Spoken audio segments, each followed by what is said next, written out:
Et là, c'est très concret, essentiellement des arbres arrachés, tombés sur les voies de chemin de fer ou les lignes électriques. Il y avait toujours à la mi-journée près de 100 000 foyers privés de courant. Le trafic aérien aussi a été perturbé. Au final, la tempête Chiara n'a fait qu'une vingtaine de blessés légers.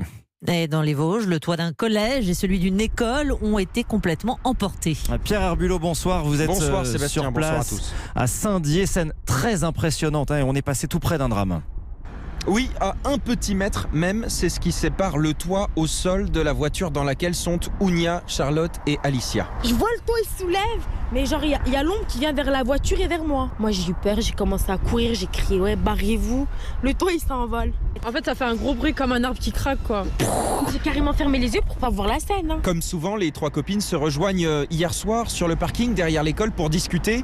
Par crainte d'un arbre qui tangue, elles se décalent légèrement de leur place habituelle. C'est ce qui les a sauvées. En fait nous on s'est mis là, on avait juste peur des arbres juste devant nous, mais on ne pensait pas que le toit il allait se décrocher quoi. Mais jamais de la vie j'aurais pensé que le toit il allait se décrocher quand même. Devant l'amas de béton et de tôle complètement tordu, aujourd'hui les filles plaisantent. Juste avant je disais faut pas faire la gueule aux gens, la vie elle est courte. Jusqu'à ce que ça se décroche. J'ai flippé. Mais elles sont toujours un peu sonnées. Non, vraiment, j'étais en panique, je me suis vue mourir. J'ai fait une crise d'angoisse, j'ai fini à l'hôpital. Les pompiers m'ont pris. Après on était sous le choc, on n'a pas trop réalisé. Et même encore là on réalise pas je pense. Un miracle. C'est le bon Dieu qui était avec nous, monsieur. Voilà. Le groupe s'en sort avec une peur bleue et un gros déficit de sommeil, mais sans la moindre égratignure.